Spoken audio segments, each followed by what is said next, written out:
Good morning, everyone. I am Tabitha with Tabs on Tap. Today, Monday morning, August 12th. Can you believe it? August already. So, good morning, everyone. I hope you guys all had a really great weekend. My weekend was pretty boring. I did a little bit of gardening. If some of you are friends with me on Facebook, then you saw my post. I was Saturday night, I instead of being out and having fun like most other people my age, I was, or well, some people my age. I'm a little old for being out having fun these days, but I was gardening. I mean, I sat out and pulled weeds and did whatever I had to do until it was too dark to see. I don't know what you guys have growing in your garden right now. I'd be very curious to know. Good morning, Kim. I have been working on, I planted, and I'm still planting. There are still fall, winter things I'm planting, but I have watermelons, cantaloupes, zucchini, other squashes, all growing right now. So lots of different things going on in the garden. So far, so good. I don't know how it's going to turn out. I bought only heirloom seeds. I have I've not used any pesticides at all. So heirloom seeds, no pesticides. We'll see how things are going. Good morning, Georgia.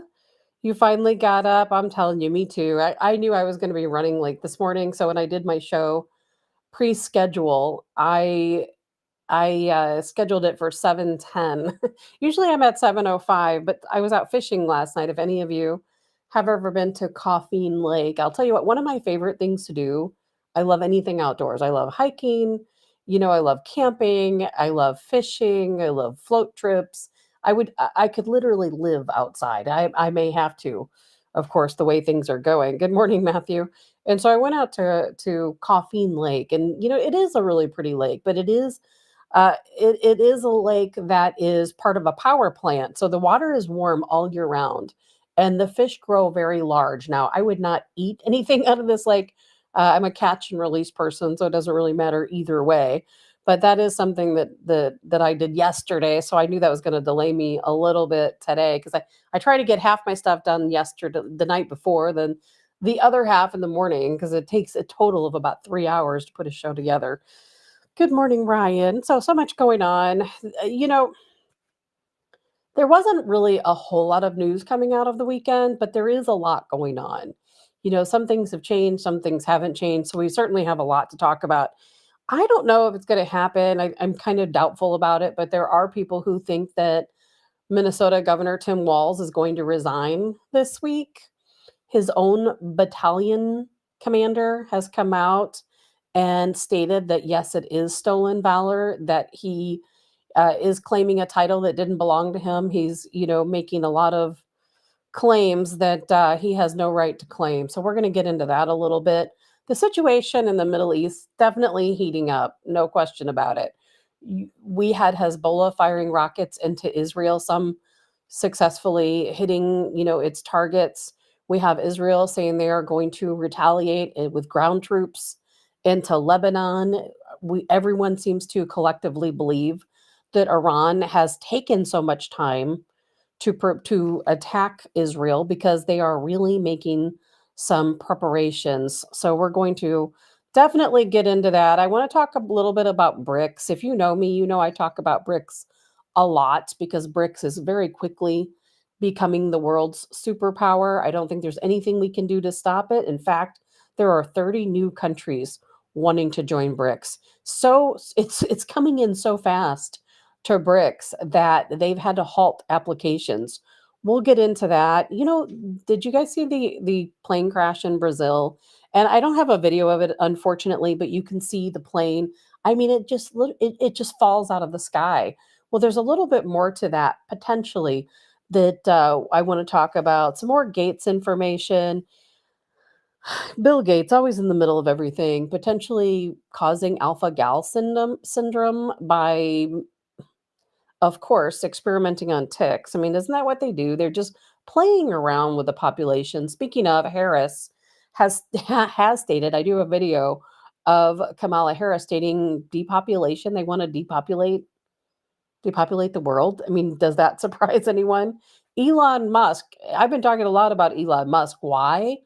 I I really do think they're going to try and arrest Elon Musk internationally on terrorism charges. I think they're going to shut down X. They're going to do whatever they can. We have to talk about that. He allegedly now he's the most dangerous man in the world. Uh, you know, Harris, is she faking her campaign audiences? Is she faking her receptions at the airport? I don't know. I don't know. Good morning, Genevieve. Good morning, Karen. So much talk about. Matthew says, who's running this country while everything else is going on? I don't know. I don't think it's Biden. I don't think Pelosi thinks it is either. I have a video of Pelosi, and some of you guys may have seen it, where she states she doesn't, I mean, the letter she read, the resignation letter from Biden, it didn't sound like him. And, oh my gosh, Genevieve, she just got diagnosed with alpha gal. Well, Genevieve, you'll have to come on with us maybe one day and talk to us a little bit more about alpha gal. I've been reading about alpha gal for quite some time. And from what I understand, you cannot eat meat protein, or is it just beef? I'm not really sure, but I've come across a lot of folks recently who also have alpha gal syndrome. It is not at all these days rare. It's actually terrifying. So I would love to talk to you about that, Genevieve. If not on the show, then off the show to get a little bit more information about that. Tonight, Trump. I hope that you guys all watch this. Tonight, we have Trump. He's going to be on X. Elon Musk is going to interview Trump, Donald Trump. It's going to be at 8 p.m. Eastern time. If you want to watch the interview, I have to work tonight, but I am going to watch it before tomorrow's show. And we're going to break that down a little bit. And I wish that Democrats were watching it. I hope some of them do, just so that they have a good idea of what Donald Trump is really like. One of the things I'm going to get into today is, and it's not going to be an easy thing for me to do, and not going to be an easy thing for you guys to listen to. But I was reading this weekend some comments. Some friends of mine who are Democrats have made, just random posts. They're not Trump supporters, and that's okay. I don't fault them. Doesn't mean I like them less as a person, but boy, that sentiment is not shared at all. I am really scared about, and I do mean scared. I feel I don't even know what the word for it is. It's not good. And the rhetoric I'm hearing against conservatives, against Trump and Trump supporters, it's really vile and it really worries me because I've never heard anything quite this divisive. I think we have turned a corner that we can't turn back from. And I want to read some of these comments to you because I want you guys to see what I see, and you probably already do, how much these people hate us. And I don't understand it because I don't think we hate them. Do we? I don't think we do. I don't hate my Democrat friends. When I say they, when I'm talking about Democrats, I'm talking about Democrats in Congress. I'm talking about the far, what used to be 2%, which is now 5% on the far fringe left. But they're talking about us. Their hateful comments are aimed at us, their friends and their community members who happen to either support Trump or are just conservative in nature. And it really worries me. We've turned this corner. I don't think there's any turning back, and it makes me wonder how far is this going to escalate before it all implodes. And so I'm going to read some of those comments to you that I came across this morning. Good morning, John. Genevieve says, "Yep, she can only eat fish and feathers until it passes. She has an acupuncture currently in her ear to mitigate it." Man, I can't even imagine. Could you imagine if you ate beef or meat and it made you sick to where you couldn't eat a meat product again? Is that part of depopulation? I certainly do wonder because, something that I'm not sure if you guys have ever looked into the carnivore diet or the keto diet. I've been really researching the carnivore diet. I'm not going to talk about that today. I'm going to save that for another day when we have a health expert on because I'm certainly working on, some additional guests. And if you can't eat meat, I really think our bodies were organically made to eat meat and animal proteins. And if you can't, I mean, of course you can have fish and, different types of seafood. But man, that's really worrisome. Good morning, Nancy. Yes, it is definitely a Monday, no question. Kim says, not sure if it's just my connection, but the show keeps cutting in and out. Not surprising. I mean, everything sounds fine on my end, but it normally does to me. I don't know what's going to happen, Kim, because we're in trouble. We're really in trouble, and we're going to talk about that when we talk about Elon Musk in the UK here in just a moment. Because I'm telling you, we are in trouble. So we have to get into that. It wouldn't surprise me if we're all completely deplatformed. It wouldn't surprise me at all. The hateful rhetoric that's coming out against conservatives and Trump, and it's not just Trump and Trump supporters. It's all conservatives. It's literally anyone who isn't for Harrison Walls. If you're not for Harrison Walls, then you are definitely the enemy of the other side. And I'm going to talk about Harris's campaigns, and is it fakery? Is it not fakery? I have so much to talk about today. I don't even know if I'm going to get through it all. Some of it I might have to save for tomorrow, but there's just so much going on. The UK, the protests continue. It is a civil war that's taking place across the UK. And I don't know why. I don't watch the news, but I know people who do, and they talk about it and they say, I've never seen any of this stuff in the news. I don't see it. And why? They don't want you to see it. They do not want you to see it. That's what there's uprisings going on in Bangladesh, Ireland. I have a very short video I'm going to show you in Northern Ireland, uh, uh, Serbia. It's taking place, Spain, all across the world. It's really worrisome, to me. I don't know about to you guys, but my heart just like dropped this morning when I woke up and started thinking about the place we are in right now and what's getting ready to happen to us. And it is going to happen. We have the UK. I don't know if you guys saw some of these videos, but they had a police commissioner in part of the UK who made a video, and I wasn't able to play the video. The powers that be, for whatever reason, I tried to load it. It wouldn't even allow me to load it. So maybe it's just me technically, maybe it's them, I don't know. But either way, there was a UK police commissioner who stated that the UK, they're going to start potentially arresting people internationally for terrorism charges for talking about the uprisings and the civil war and the protests that are going on in the UK. They want to internationally arrest Americans. They specifically, pointed us out, Elon Musk in particular, but all of us. All of us. And I want to show you a tweet here, because this guy in the UK, and if you don't think, for anyone who sends me a message, which no one has done by the way, but they used to, and say, why do we always talk about all these foreign matters? Let's talk about what's going on right here in our own country. This is going on in our own country. It is. And what's happening is we may not be out in the streets fighting our neighbors. Thank God. I hope it never comes to that. But what we see in the other countries, it's going to happen here too, because we are reaching a boiling point in this country, a boiling point. And we absolutely have to talk about it, because if it's happening there and now they're threatening to come here and arrest us internationally because we are posting the truth, we all have a lot to worry about. So take a good look at this post right here. Do you see this? This was a post made on X, and you can see it, you can read it. Tyler K was arrested for making this post, and he received a 28-month prison sentence. Now, over in the UK, they do things differently than they do here. Here in the United States, that would probably drag out for a year, 2 years. He'd have, of course, a defense attorney.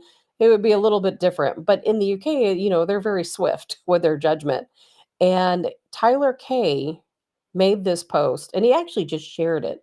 It was someone else who actually wrote these words, a woman, and then he basically copied her post and shared it. 28 months in prison for speaking out on social media. You know, I mean, they're coming for us. There's no doubt about it, but more than anything, they're coming for Elon Musk, and we're definitely going to talk about that. But these protests are crazy. Look at this. This is what's going on right now in the UK.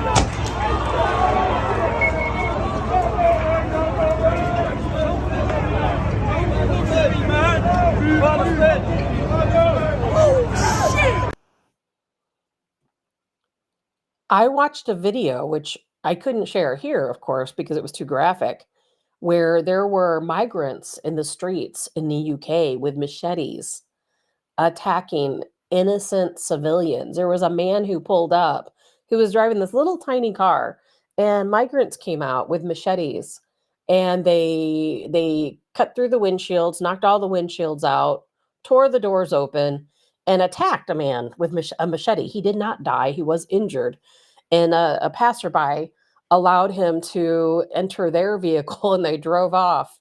I mean, can you imagine machete wielding migrants, illegals? I mean, that's what they are. They're illegals, and coming through your country and attacking you with a machete. And where are the police at? Where are the police? The police in the UK, they're completely inadequate. They are not prepared at all. It's not their fault. It's our government's fault. Completely not prepared. But how many of these police officers? How many of them are arresting civilians? I mean, people who are born, raised legally in the UK, who are fighting, for their own safety, their own businesses, their own livelihood. But yet, what's happening? The police officers are arresting them, not the machete wielding migrants. Nope, not them. They're getting community service for their actions. And what's really crazy is I was reading the numbers of migrants in the UK. Now, there might be more that they know, but they've only had around 18 to 19,000. So that's really not a really high number when you consider here in the United States, it's millions, millions here in the United States. These are the problems they're having over in the UK, when over in the UK, when they have 18 to 19,000 migrants. What's going to happen here? We have millions. Sherry says, let's see here. Hey, Dal, I forgot about the time change, and I'm in Idaho today. Oh, yeah. Yes, that's right. That time does. You have moved into a different time zone, Sherry. And good morning, by the way, Charles. Charles says that's why we carry firearms. UK has no gun wielding citizens. I know. How would you protect yourself? I mean, here, if you know that there's this violence going on in the streets, and there was, right, this weekend in Ferguson, Missouri, which we're definitely going to talk about because it does happen here, a different type of circumstance. But can you imagine, here in the United States, we at least have the option where we can carry a weapon for now. Think about that, Charles. For now. I mean, how long is that going to last? Under Harris Walls presidency and a regime, under their regime, you're not going to be able to carry your weapon. You're not going to be able, maybe over your dead body, right? You're not going to be able to carry your weapon in your vehicle. There's no way. They're going to abolish just about every gun right we have. No question about it. And there's uprisings taking place all across the world. This is Northern Ireland. These are children throwing Molotov cocktails at police.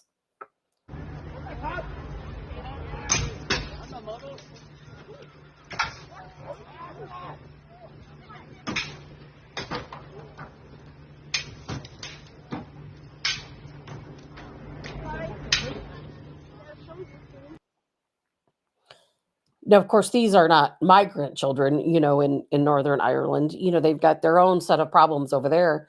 But, Spain, if you look at Spain, migrants in Spain are also out fighting citizens in the streets. We have Spain also going up, worrying about a coup taking place in their government. Thousands upon thousands of Spanish citizens taking to the streets, very concerned about what's going to happen in their country. Bangladesh, as we've talked about so many times, in Bangladesh, we have Islamic extremists who are lynching Hindus. We have Hindus and Buddhists and Christians in Bangladesh, the religious minorities, they're in hiding because these people are going door to door and they are burning down your businesses. They are dragging people out of their home, just like the Taliban did in Afghanistan, and they are lynching them in the streets. I watched a video, and it was so awful to see. A young Hindu woman was made to do unspeakable things. They're videotaping it, they're not hiding it. I saw the video. And then they drowned her in a pond. She did everything they asked them to do, and they still drowned her in a pond. And it's all on video. And we're seeing this play out, and to think that these atrocities are taking place and they're not. Where are they? You're not seeing them on social media, are you? You're not seeing them on social media. And why? Because social media is controlled by the government, as we all know, and they don't want you to see the truth. And that's why they're coming after Elon Musk. I've talked about Elon pretty much every day last week, and the reason why is because I see the pattern. I see the pattern. I hope you guys see the pattern, because Elon Musk is going down. He better be worried. If I were him, I would be in hiding, because they are definitely coming after Elon Musk. And why? Because he offers a free and fair platform for free speech, doesn't he? Of course, under Twitter, it was completely different. X is one of the only platforms that you can, and Rumble, of course, is one, Telegram is another. But X is one of the only most popular programs where you can go on and you can say, and you have your right for free speech. And on X, people are going on and they are talking about these protests. Elon Musk himself is talking about these protests. Elon is talking about Minnesota Governor Tim Walz. He's talking about Kamala Harris. He is clearly promoting Donald Trump, clearly endorsing Donald Trump as president of the United States. And they can't handle it. They can't handle it because guess what? Up until now, they had total control over everything you see and everything that's fed to you, because they control all the media, even Fox National. And don't get mad at me for saying that, but even Fox National, the government controls Fox National. And I'm not saying there aren't some good hosts on there who do speak some truth, but they have to allow some truth to come out. Otherwise, we'd have complete a mutiny on our hands, right? We would go ballistic if we had zero truth. So they have to hand feed you a little bit of truth, which is what Fox National does. A little bit of truth here and there. But by and far, they control all the media. They control all the social media platforms. And now all of a sudden we have Elon Musk, who is one of us. And God forbid one of us actually has a platform to speak on loud and clear for the world to hear.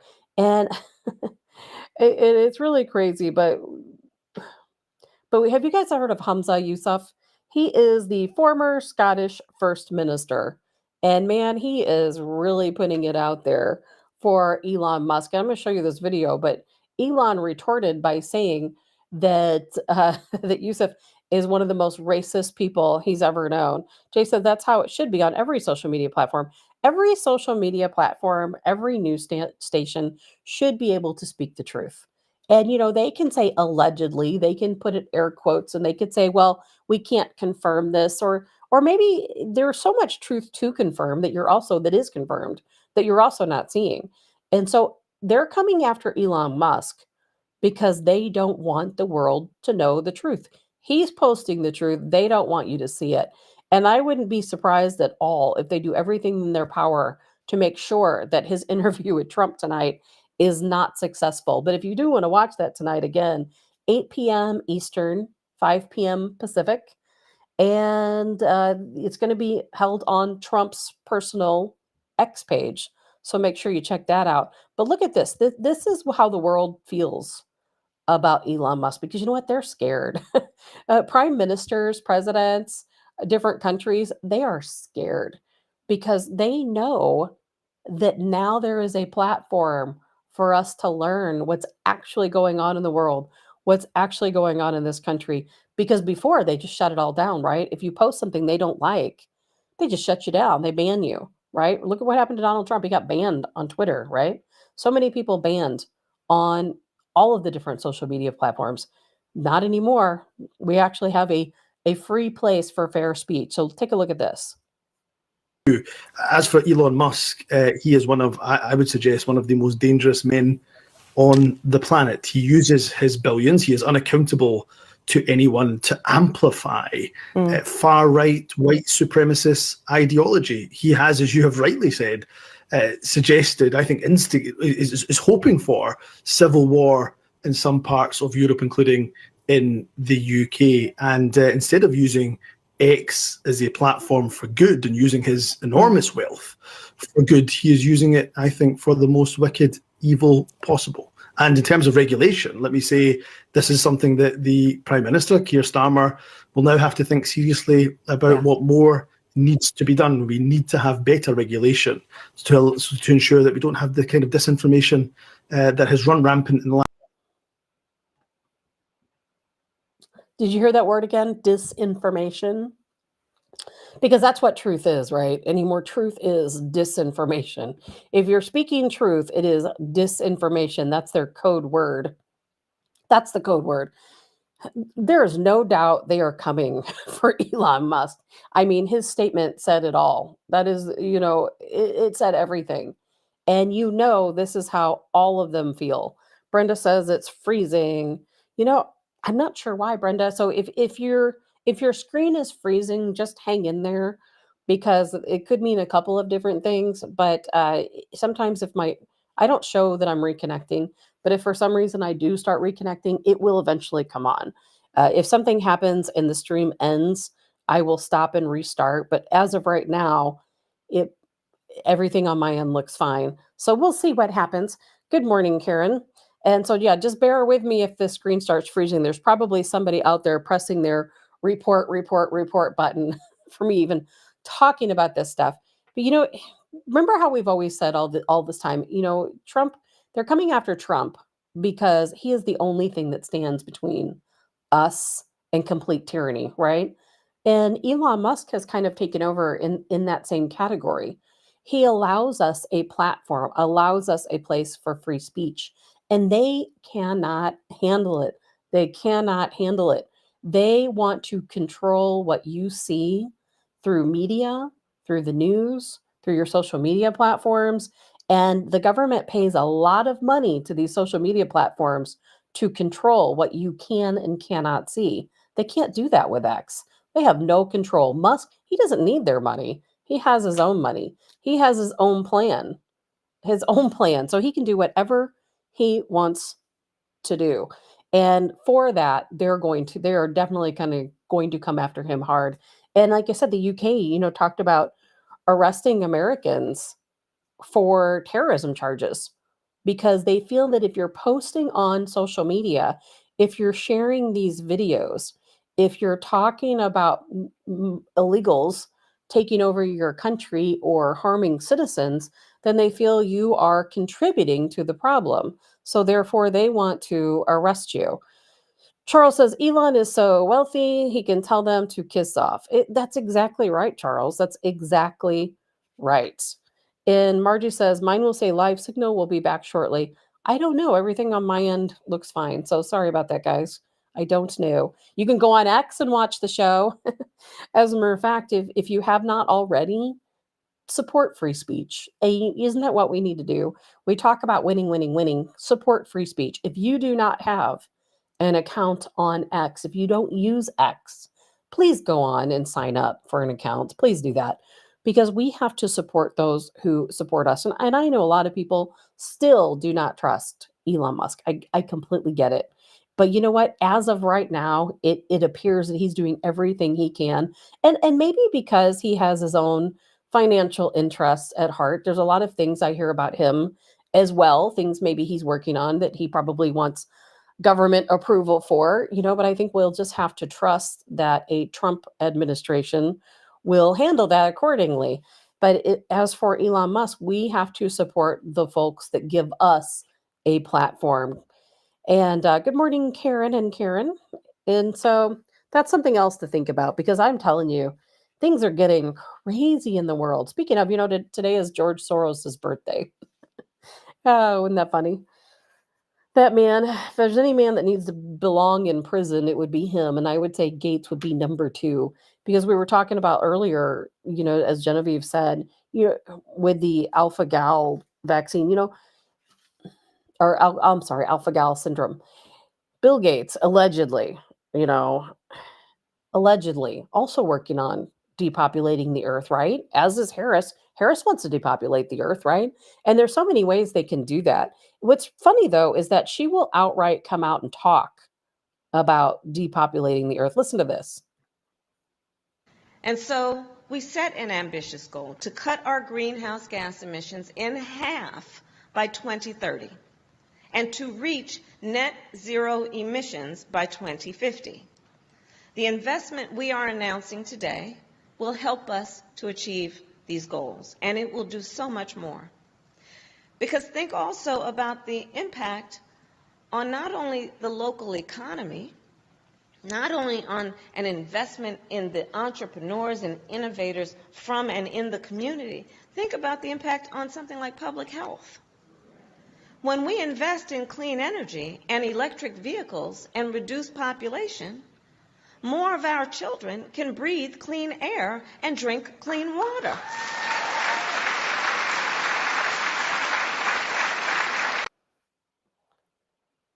So what do you think about that? Harris outright stating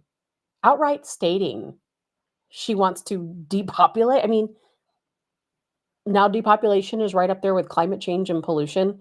And for those of you who are saying that I'm frozen on X or frozen, I apologize for that. I don't know why. Everything's fine on my end. I don't have any errors or reconnection notices. I'm definitely still live. So the only thing I can tell you, if it gets too annoying, you can always watch the show later. I don't blame you for not wanting to watch a frozen stream, but it will not be frozen when you watch the replays. So I don't know why it's doing that. I do apologize. I have checked all my connections and everything here looks fine. So Georgia says, how do you find X? X is an app. So Georgia, I don't know what type of platform you use, if it's Android or if it's iOS, but you can download the app for X, and it's literally just the letter X. So it should be pretty easy to find. And I really like it. I've not been on there as much as I have been Facebook, just because Facebook right now you can. The only positive thing about Facebook is you can reach the masses very quickly on Facebook. And X, I don't have as many followers there, so it's a little bit different, but I'm working my way there. We all need to. We all have to. And just a reminder while we're talking about it is Telegram.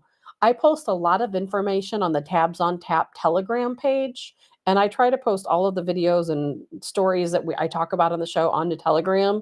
And there's a lot of things that I cannot talk about here that I do talk about on Telegram, because there are things that will immediately have me banned here that I could talk about there. So I do post different things to Telegram. Ryan says, when they address and hold India and China accountable for their mass contribution to global population. I made a new word today. Pollution. I will entertain their rhetoric. Well, exactly. China is one of the largest polluters in the world, and certainly no one holds them accountable. But now, at one time, not that I'm trying to defend China, but China did massively cut down on coal production because they said they were really trying. And when they did it, it nearly shut down the entire economy of South Korea, who relied on their DEF, diesel exhaust fluid, because there were no coal byproducts coming out of China. It literally was about maybe 2 days away from shutting down the entire economy of South Korea. And China, because they tried to cut down on coal production, they have really never recovered. Their economy has not quite recovered from that. And they started opening up the coal mines again because it did hurt them in such a bad way. But do does any of this really matter to you, what you hear Kamala Harris saying, talking about climate change and depopulation? Well, we already know they want to depopulate us, don't they? As I was saying, look at all the research Bill Gates has done in his foundation. There is so much. There is so much. And here we have, it says here that they did genetically engineer 450,000 Americans. 450,000 Americans now have alpha gal syndrome because Bill Gates led a research effort that geoengineered ticks in cattle, gave them some type of vaccine which caused alpha gal syndrome. They don't care about us. They do not care about us at all. We are all just part of some giant human experiment, just like rats in a cage. We are all the experiment. As a matter of fact, I was reading that in Australia, and I'm going to play this video for you because this guy will say it way better than I can, especially on a Monday when I'm all tongue tied anyway. This guy will say it much better than me. In Queensland, Australia, well, guess what's happening over there? They have an aerosolized vaccine that they are cloud seeding with. Aerosolized vaccine. I'm going to let you watch the video for yourself. You can make your own judgment. This guy will say it much more eloquently than I can. Out because I mentioned it earlier. Australia has approved the license application from big pharma company PaxVax, that's PaxVax, that will allow them to intentionally release a GMO vaccine consisting of live bacteria into Queensland via chemtrails. The Office of the Gene Technology Regulator, the OGTR, says that the vaccine qualifies as a limited and controlled release under Section 50A of the Gene Technology Act of 2000. All right, of 2000. PreventDisease.com reports PaxVax is seeking approval to conduct a clinical trial of a genetically modified live bacterial vaccine against COVID.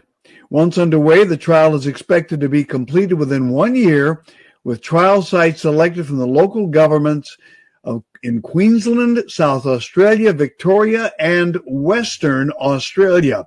PaxVax has proposed a number of control measures they say will restrict the spread and persistence of the GM vaccine and its introduced genetic material. However, there's always a possibility of these restrictions failing and infecting wildlife and ecosystems.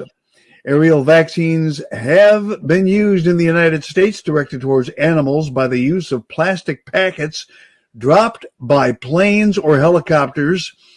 Sanofi, who is one of the largest vaccine manufacturers in the world, has subsidiary companies such as Muriel Limited, who manufacture Raborol, an oral live virus poisonous to humans, yet distributed wildlife in the masses. So here we go. The government of Australia has given the go-ahead for this company, PaxVax, to use chemtrails to forcibly vaccinate citizens. Does that surprise you? Does any of that surprise you? It doesn't surprise me at all. Nothing surprises me anymore. Because you know why? Because they learned that there's a certain percentage of the population who will never obey that command. We will never, ever allow ourselves to be vaccinated against something we don't believe is harmful to us, right? I mean, look what happened during COVID times. How many people said, no, I am not doing it? We look at all the doctors that spoke out and said, you know what, you don't need this. Don't do it. And we didn't do it, did we? We did not do it. Our common sense told us we don't need this. Yes, some people do. So maybe some people don't even agree with that. But no, there was a certain percentage of the population all across the world who said no. Well, they can't handle that, right? Because we all have to have their vaccination. All of us do. And we don't have the freedom of choice anymore because guess what? If they're going to create an aerosolized vaccine that they just spread through chemtrails, how would you even know? Who knows what's in chemtrails now that they're spraying across our country that we don't even know about? And there's no regulation because they deny it even exists. Well, we know it exists. They deny it exists. So how can you regulate something that doesn't even exist? But yet we see it with our own eyes, right? I mean, what we see in the cloud formations, we know that's not natural. A lot of what we're seeing with our weather pattern, we know is not natural. We have meteorologists, and if you've seen these meteorology reports, sometimes not all meteorologists will tell you this, but some certainly do, and they will show you the weather pattern, and you'll see this overcast, and you'll see what looks like, oh, it's going to storm today, but yet it's not. And they'll say, oh, that's just chaff. It looks like that on the radar system. You might see it in cloud form, but really it's just a military training exercise. Like, what are they doing to us? That's what I want to know. What are they putting into the skies that we do not know about? Because now all of a sudden, have you heard the local weather reports? Local meaning here in the United States, where they're saying, well, we're going to have an early fall. I mean, what's that? What is an early fall? All of a sudden, the hot weather's over. I mean, we're barely even into August and fall is beginning. You can't tell me that they didn't create that. I myself last week witnessed and cold fronts come through. I know I'm not a meteorologist, but you don't need to be a meteorologist to go outside and see what the weather looks like and feels like. But here in the St. Louis area, we had those overcast skies for what, 5, 6 days, where it looked like it was constantly going to rain, but nothing ever happened. I have no doubt in my mind, my personal opinion, which we are all entitled to, says that, you know what, they are bringing in an early fall. That's not happening naturally. They are bringing in an early fall because why? All in the name of climate change. Who knows what they're doing to us? Jay says, given the progression and herd immunity, why even bother? It's a non issue these days. Well, you have to allow things to happen naturally. You really do. You have to come to herd immunity naturally. Now, of course, I'm saying that now. Of course, it was smallpox or something else crazy. Maybe the vaccine's a good idea. We have to pick and choose when we think something is good for us and when it's harmful for us. But we don't have that option, do we? Because they're going to choose for us. They're going to choose for us. Remember Florida, how they released all those engineered mosquitoes. I mean, look what happened then.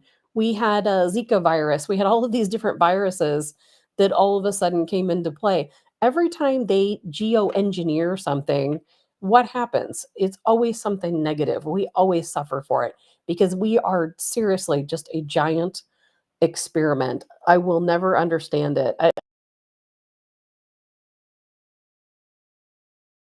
But for anyone who says, well, it does, and it always has,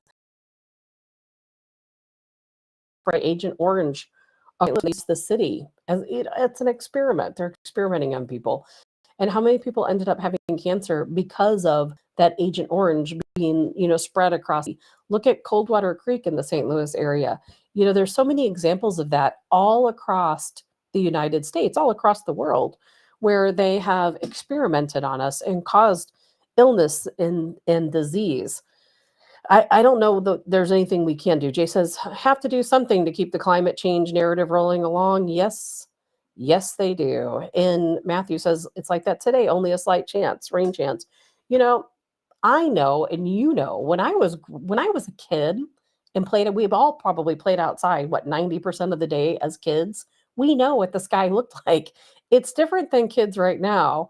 Unfortunately, a lot of kids who are in the house all the time playing video games or whatever they're doing in the home, and they're not outside playing all day. They can get by with some of this stuff with those kids.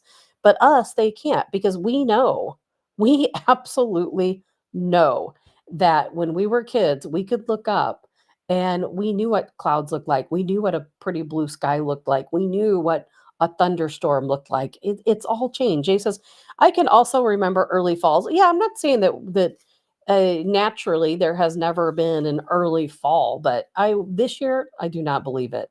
I think that they are absolutely so worried about climate change, probably trying to raise more millions of dollars. I absolutely believe that geoengineering is going on.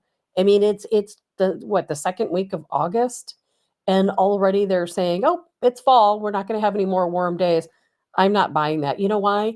Because they don't know that until after. They don't know it ahead of time. So I'm absolutely not buying it. So that's something to keep our eyes on. There's so much to keep our eyes on, no question about it. Harris, what do you think? We talked about Kamala Harris talking about reducing the population, right? Talking about climate change. Are they faking the rallies? Are the audiences real? I don't know. I really don't know. I really don't know. Jay says, I think we give them more credit for weather control than they actually might have. Well, Jay, I'm sorry. I love you, but you're wrong. They have so much control over our weather, and we can see that in the United Arab Emirates, where years ago they started cloud seeding and they turned a desert into a tropical rainforest so that they could have tourists. They create in the United Arab Emirates, they create massive floods intentionally with weather manipulation. They can control your weather to the extent of whether or not you're going to have a cloudy day, a sunny day, or a rainy day. They have absolute 100% control, no question about it. And we'll talk about that more on another day, but there's no question that they absolutely will control our weather. We have Bill Gates who created more chemtrails to block the sun, and that's written about. It's a fact. It's not a conspiracy. On very hot days, they can cloud seed. They can make sure that the sun is covered up so that it cools the earth. That's their plan. Just more games, right? More games.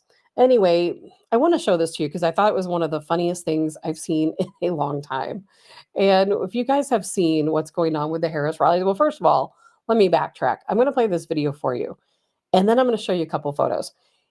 I don't know what to think because I would like to say that I would really like to say that Harris doesn't have enough supporters to fill a stadium, or she doesn't have enough supporters to greet her at the airport. But I don't believe that's true. I actually think she has a lot of supporters. And it's really terrifying to me how many people in this country are supporting these incredibly progressive policies on the far, far, far fringe left. And I don't know. The jury's out in my mind. I do think that the photos are a little, and the video is a little questionable. So I want you guys to play very careful. I cannot talk today. I just need to start all over again. I want you to pay very close attention to this video. Very close attention.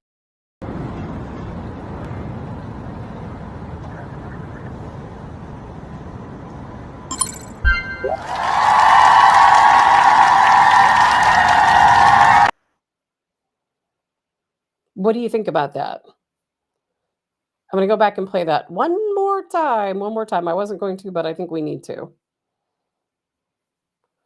Let's see.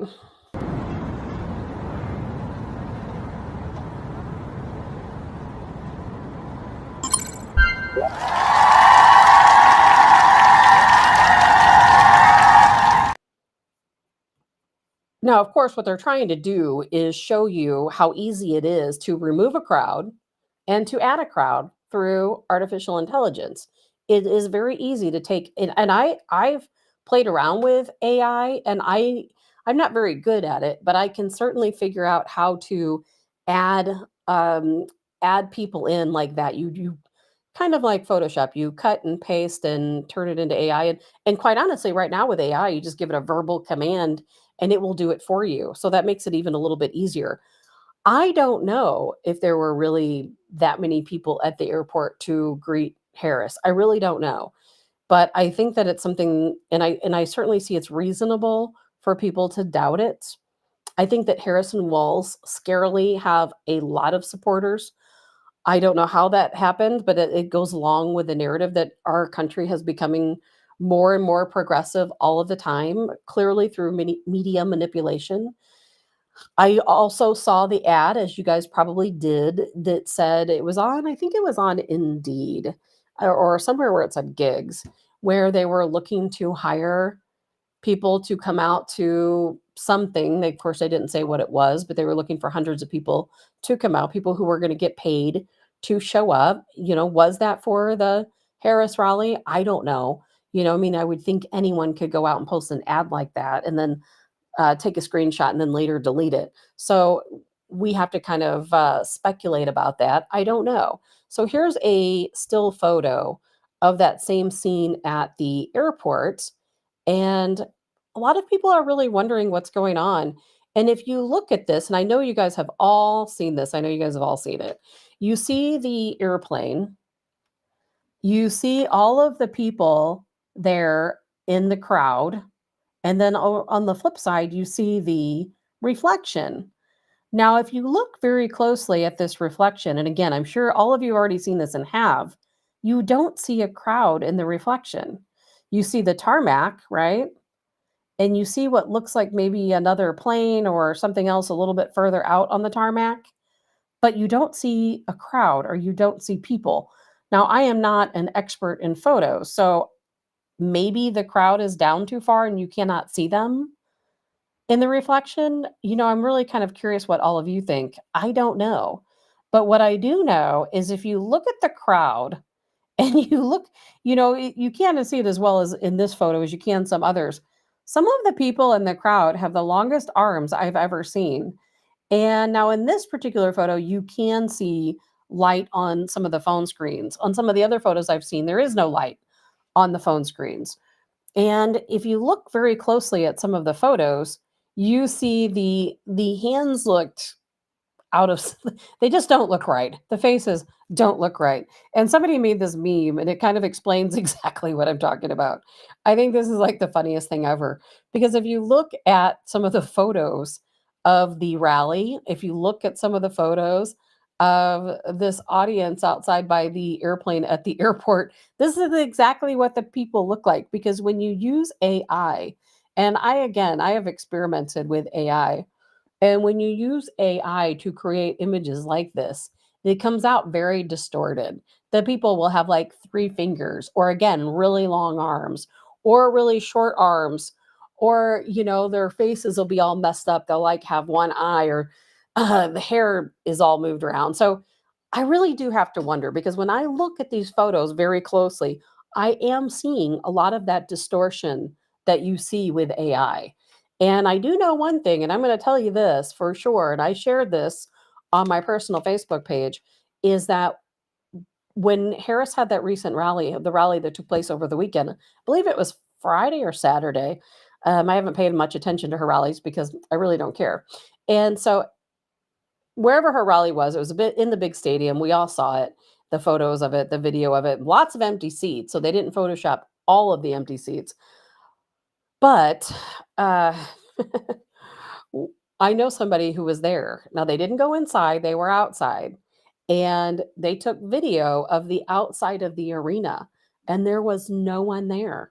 There was no one milling about. There was no line, waiting to get in after the fact. There was no one out there with posters or signs or showing support for Harris that couldn't get in. Now, we all know, what a Trump rally looks like. There are people, thousands of people, who line the streets with American flags, with Trump flags, with Vance flags. There are people milling about all around the venue, listening. People, all of Trump's rallies, there's overflow crowd. Not everyone can get in. So they end up hanging out around outside, getting whatever glimpse they can. Not at these Harris rallies. I can't tell you what happened on the inside. I can't tell you if people were really there on the tarmac. I can't tell you if people were really inside that stadium and the numbers that they state. I certainly can't tell you if the people were paid to be there or if they were there legitimately, offering their support. But I can tell you that the outside of the stadium looked nothing like a Trump rally. So you cannot tell me that Harris has the same amount of support as Trump. As a matter of fact, when Elon Musk tested, he did a little test just to make sure his live feed works so that he could air the interview tonight that he does with Donald Trump. Well, just the testing that he did, which was him playing a video game, all you could see was his video game screen. Over 500,000 people immediately jumped on. You can't tell me that that would happen with Harris. I will never believe it. I don't care what any poll says. I will never believe it. And good morning, Lane. And a lot of people think that Walls might retire this week or forcefully retire. And I'm going to look because I do have a statement here by his former battalion chief. And it's very telling because people are coming out of the woodwork and they're all talking about his stolen valor, right? I mean, we all know he's a liar. I mean, that's what they are, aren't they? The party of lies. So listen to this. Again, a lot of people believe that Walls is going to, of course, Minnesota Governor Tim Walz is going to forcibly resign this week. And this is his battalion chief, commander at the time. This is his statement. He says, "I do not regret that Tim Walz retired early from the Minnesota Army National Guard, did not complete the Sergeant's Major Academy, broke his enlistment contract, or did not successfully complete any assignment as a sergeant major. Unwittingly, he got out of the way for better leadership. Thomas Behrens was the right leader at the right time. He sacrificed to answer the call, leaving his family, business, and farming partner brother to train, lead, and care for the soldiers. He learned the privilege of being called Command Sergeant Major.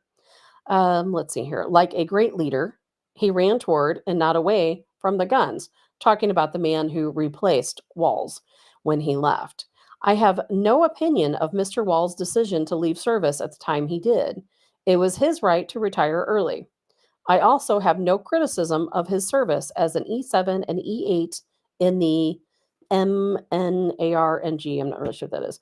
By all accounts and on the record, he was a competent chief of firing battery gunnery sergeant and first sergeant. I cannot say the same of his service sitting frocked in the CSM chair. He did not earn the rank successfully complete by completing any assignment as an E9. Let's see here, it is an affront to the non-commissioned officer corps that he continues to glom onto the title. I can sit in the cockpit of an airplane. It does not make me a pilot.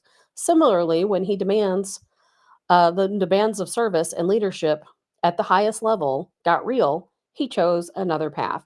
So that is his own battalion commander stating what so many other people are saying, that it is stolen valor.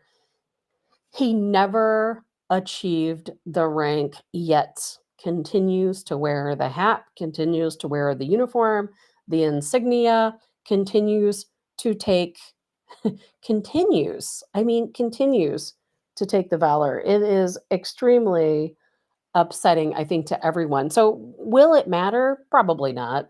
Good morning, Cindy. It probably won't matter.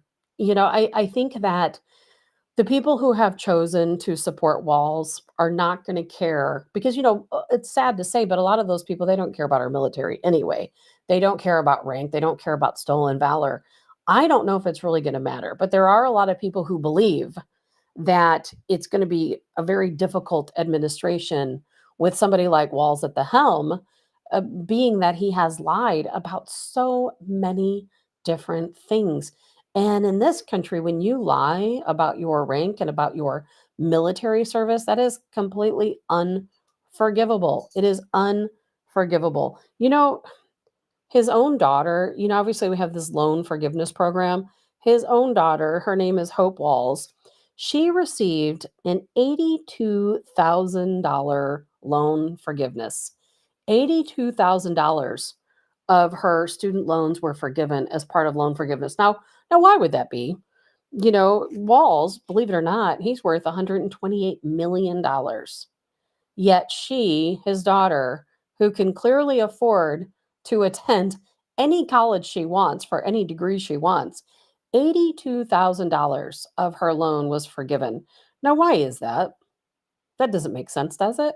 There are so many people I know who desperately need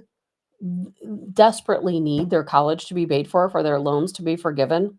It doesn't happen for them. Why her? Let's see here. Eat the Damn Salad says, and that is their screen name. Vance was amazing on the liberal news shows over the weekend. Can't wait to see the VP debate. Vance is, I will tell you what, he is well spoken, isn't he? I mean, he looks good, he presents himself well, he handles anything they throw at him with absolute grace. He is doing absolutely fantastic. And, there's really not a lot of bad to say about him, is there? I was looking at a lot of the liberal sites and different comments over the weekend, and there really wasn't that much bad. I mean, they all talked about some couch incident, which I never did see the beginning of, so I don't really know what that's about. I'm still looking into that. But outside of that, I mean, what is there to say about the guy? I would like to know. Of course, they want to diminish him. They want to say that Walls is this fantastic person and he served his country while they call JD Vance a correspondent. But I mean, that's just their rhetoric because they've got to belittle him, don't they? Because look what they're dealing with. So I will be interested to see what happens to Tim Walz with this entire stolen valor situation. It is absolutely incomprehensible, in my opinion. Jay says he did get promoted to that rank, but did not complete the requirements. So when he left, he had to take a demotion. Well, Jay, the way that I have read it, and obviously we just heard the statement from his battalion commander, is yes, he was promoted to that rank, but the reason why people come after Vance, I mean, sorry, not Vance, for Walz for stolen valor, is that while he was promoted, he did not complete the training. And when he retired, when you retire and you haven't completed the training, then you go back to your previous rank. So, yes, he would have received that rank had he continued on. Had he completed the training, he would have received the rank of sergeant major. However, since he left and he retired, he had to go back to his prior rank. And that's common practice in the military. And where the problem is that he continues to use the title of retired sergeant major, which he is not. He is not. So that's where the problem comes in. Donna says, I just wish Trump would quit the mudslinging and focus on issues and not cut downs and name calling. I know, Donna, you're not the only person. A lot of people want to talk about that. A lot of people say the same thing. Not everybody is a Trump supporter. And I know you are, Donna, but a lot of people aren't. And that's okay. It's not about being a Trump supporter. It's not about everything 100% positive about Trump. I have said many times, there are times when I wish he would just stop. I wish he would just stop talking and focus on policy and not the back and forth because it can seem childish. It doesn't bother some people, it does bother other people. And Jay says, correct, but he asserts he had that rank, which is also not true. Well, it's not true that he retired with that rank, and it is stolen valor. And he continues to, of course, the Harris campaign has scrubbed it from all of their media because they don't want to continue on down that path. They don't want people to continue to bring it up and know the truth. But it's too late because we already know, right? We already know. And man, he's just a bad person. I really do. Even the New York Post. This was kind of funny. I don't put a lot of I do not put a lot of validity into any poll. I don't care who's conducting the poll. I don't can see them as necessarily being valid, but I do find they're always, interesting to look at. The New York Post, which has a pretty, in my opinion, a mixed audience, probably more conservative than anything. But so the New York Post poll said that the majority they polled believes Trump will make them wealthier. However, they trust Harris more when it comes to the economy. Now, how can that be? How can you think, okay, well, Trump as a president will make more money for me. I will become wealthier. I'll have more, you know, more investments, more whatever, more money. However, Harris would be better with the economy. How can anyone even think that? That just completely boggles my brain because an economy under a Harris Walz regime is going to destroy everything we are in this country. Everything. I'm fully convinced of it. Everything. We're already on the fast track to become a third world country. What do you think is going to happen with these two in charge? People don't like it when I say that we're on the fast track to being a third world country. But think about this. Look at our infrastructure. Look at if you live here in St. Louis. Look at Lambert Airport. I mean, that place is falling apart. It really is. It's falling apart. Look at our railway system in the United States. Antiquated. It is. Our airport's antiquated. Our airplanes, a lot of them are really old and the new ones aren't working. So we have a lot of work to do on our infrastructure. Even Ukraine, go online and look at Ukrainian gas stations. Look at grocery stores over in Europe. They are so much better on a large scale than what we have here in the United States. Our infrastructure is antiquated. I cannot talk today. I might as well just give up. Anyway, so we have a lot to work on. Under a Harris Walz administration, they're just going to take us further under. There's no doubt in my mind. We're all going to be we're all going to be a little bit poorer, and we're certainly going to have a lot less free speech. We're certainly going to have to fight with everything we have to keep our guns, our weapons, and to remain free. Because again, like I said earlier, the people in UK, they want to arrest us on terrorism charges internationally and extradite us to the UK to face trial. So man, things are getting bad very, very quickly. And something I really want to talk about today. I know I have so much to cover. I'm probably never going to be able to cover all of it. But something I really wanted to talk about was the hatred we're facing in this country. I have a lot of friends who are Democrats. A lot of people, friends of friends, post on social media. And when I normally scroll and roll, that's my motto. If I see something I don't like, I ignore it and I move on.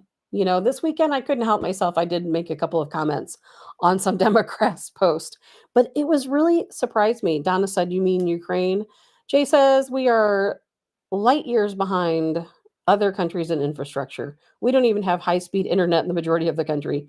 We are so far behind in our infrastructure that it is absolutely insane." So I'm going to find these comments. It's going to take me a couple seconds because I have got to read these to you.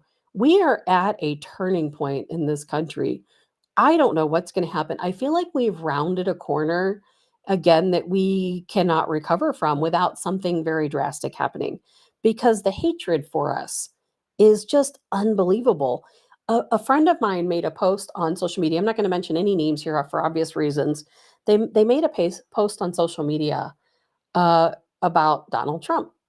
And, I don't remember what it was, but they talked about how, oh, I know what it was, how divisive Donald Trump is and how he has caused so many families to fight, so many friends to fight, so many people in the community to fight is what their post was about. And these were some of the comments.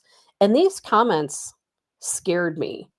It really scared me because I'm thinking, gosh, when I think about Democrats I know, Democrats in my community, people I see at the grocery stores, people who, live in my neighborhood who are Democrats, I don't hate them. I have absolutely zero hate for any of these people.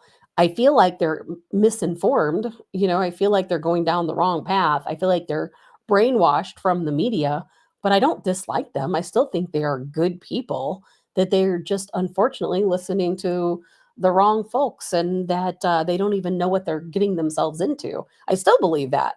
But man, they sure don't think that about us. These people hate us. I mean, they hate us. They hate us. And I don't understand where the hatred comes from because I mean, am I the only one? I don't hate Democrats. I don't hate these people at all. I feel like at the worst, I feel like they're contributing to the problem by voting for Harrison Walls. But at the same time, I'm like, man, they're just watching MSNBC and CNN and, they're distracted and by all the propaganda. They don't feel like that about us. It's scary. So here's some of these comments. So somebody said, and again, they are agreeing to a post about Trump being very divisive. She says, exactly. And the hate he brought out in my family. I almost lost my cousin who has been a lifelong friend, but she finally softened up. But my niece's boyfriend caused conflict in all of my sister's family. I don't know if we will ever have any sort of relationship. This has been done because Trump made it okay to hate. Me too. I'm not always right about many things, but I know dishonesty, honesty, lies, greed, and hate when I see it. If the felon lies about everything, what makes anything or anyone think he will stop if he is in office? He lied the first time and then stole top secret papers. He should be in prison for just, he should be in prison for life for just that. This lady says, many people I had to leave behind. I cannot talk to Trumpers. They are lost to us. And somebody else, so sad to have lost long friendships with friends who drank the Kool Aid and willingly joined the cult. Despite everything we've all heard him say and do, I'll never understand it. It is the epitome of a cult. So sad.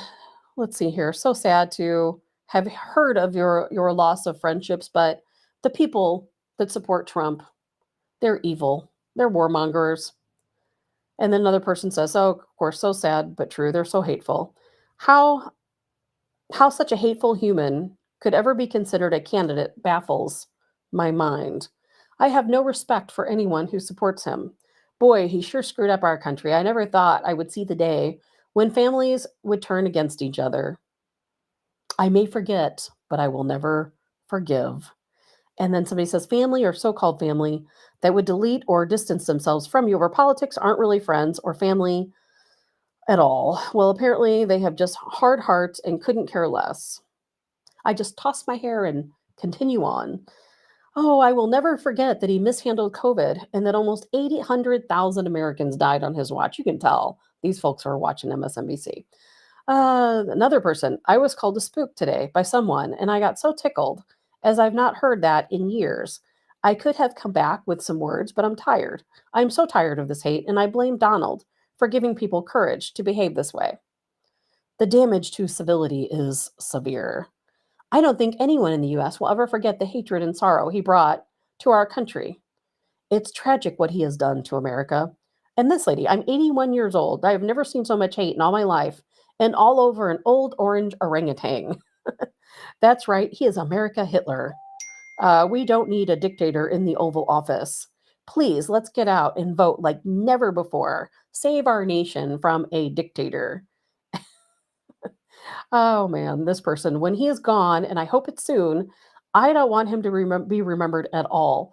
The damage he has cost us will get back to where there is a place they bury the SOB. I would like it to be known.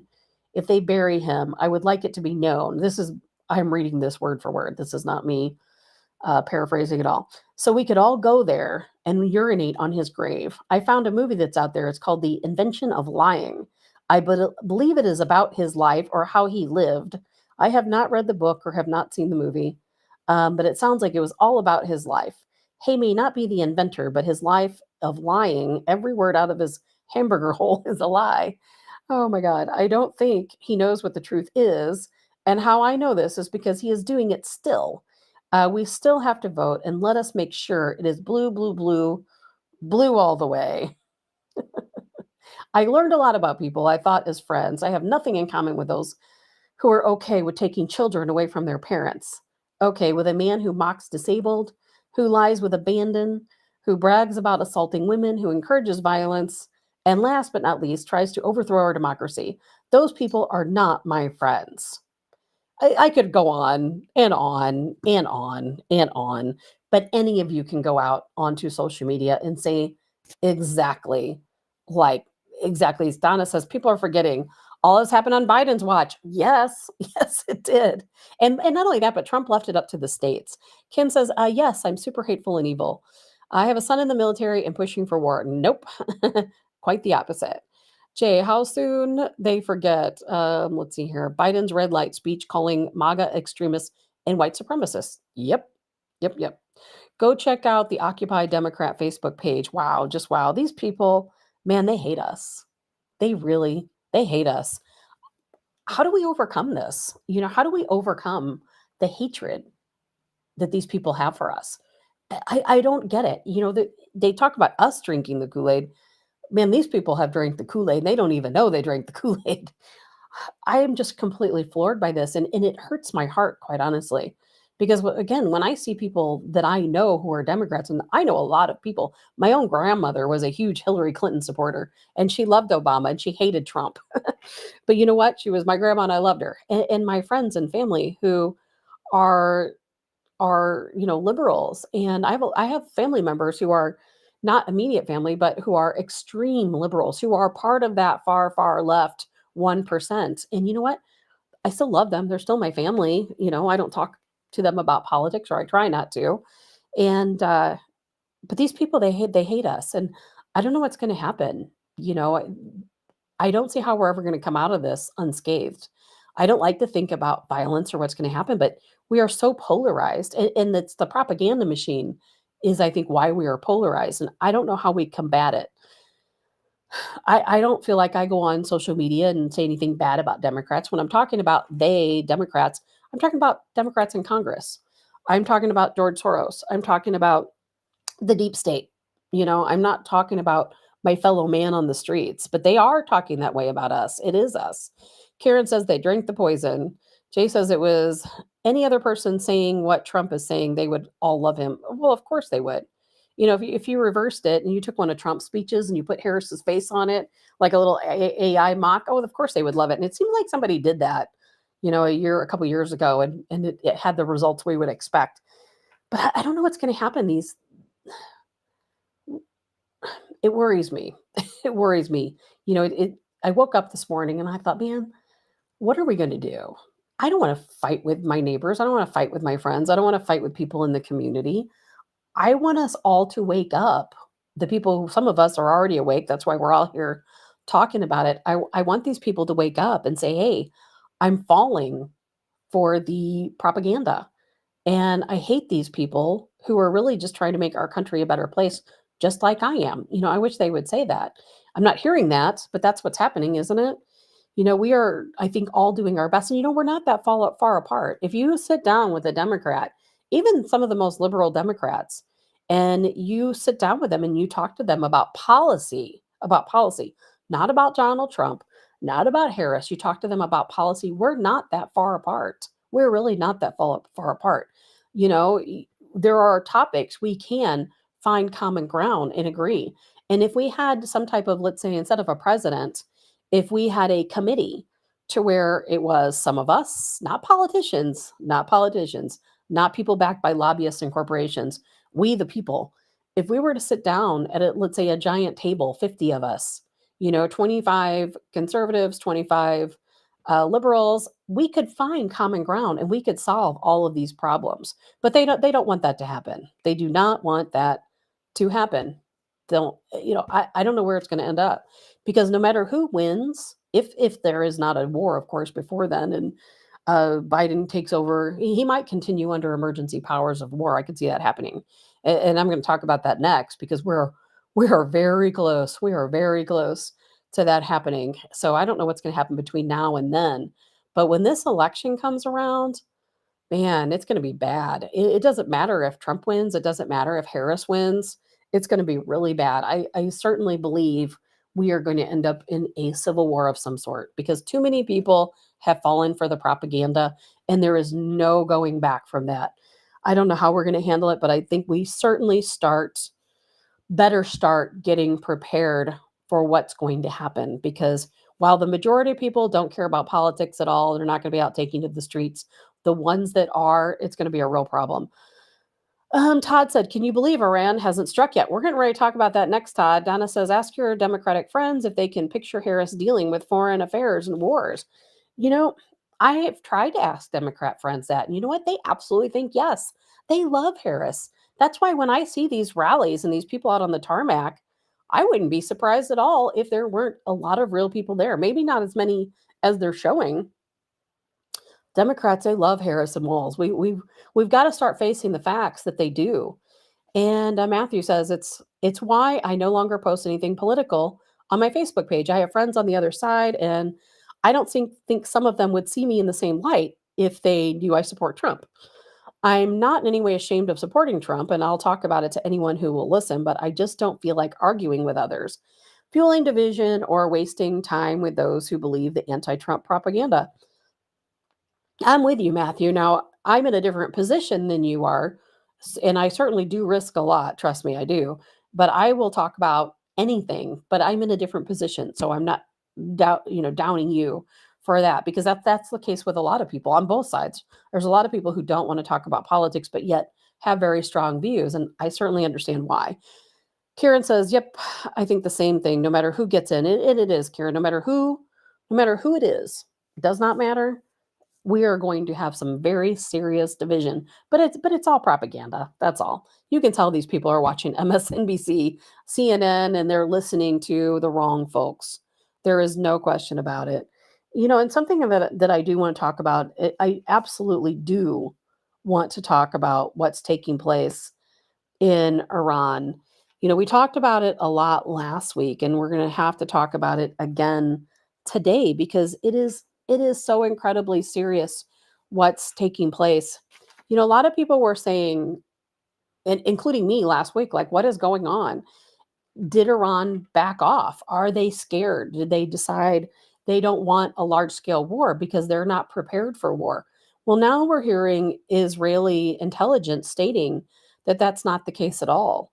That actually what's happening is that Iran is taking a long time because they are preparing. Not only are they are preparing for a large scale attack. And Israel is preparing also for that large scale attack. And two things that I think are very important today to talk about, very important, is the people who are lining up to support Iran. And if you've listened to any of my shows for a long time now, then you're going to know that I have always said if we end up in a war with Iran, all of these countries are going to fall in line right behind them. All of these BRICS countries, and we're definitely going to talk about BRICS right before this show is over. China, Russia coming out this weekend and making statements about Iran. Russia, they have come out and stated they're going to increase their military operations with Iran. China, they said that Iran absolutely deserves to uh, to protect itself. They deserve their sovereignty and their security. So we know that Iran and China are going to back Iran. I think that was already a given, but I think it was interesting that they both came out this weekend to make statements. And Iran, there's all of the signs are there that they are getting ready. And they have some new missiles, and people in the intelligence community are saying that they are preparing, that they are getting their missiles in order. They see activity taking place at their military bases, and that they absolutely believe it will be a large scale attack from Iran. And Iran itself made this statement over the weekend. They said they are fully committed. They're fully committed to avenge the death of Hania. I don't think they're backing down. And in fact, I think they're taking this time to make sure that they are very well prepared for what's coming their way. Because when they attack Israel, there will certainly be something coming their way. So let's just play this all out, okay? What's happening right now as we speak, and over the weekend?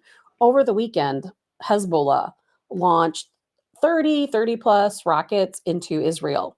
The Iron Dome could not keep up with all of these barrage of rockets. So what ended up happening is that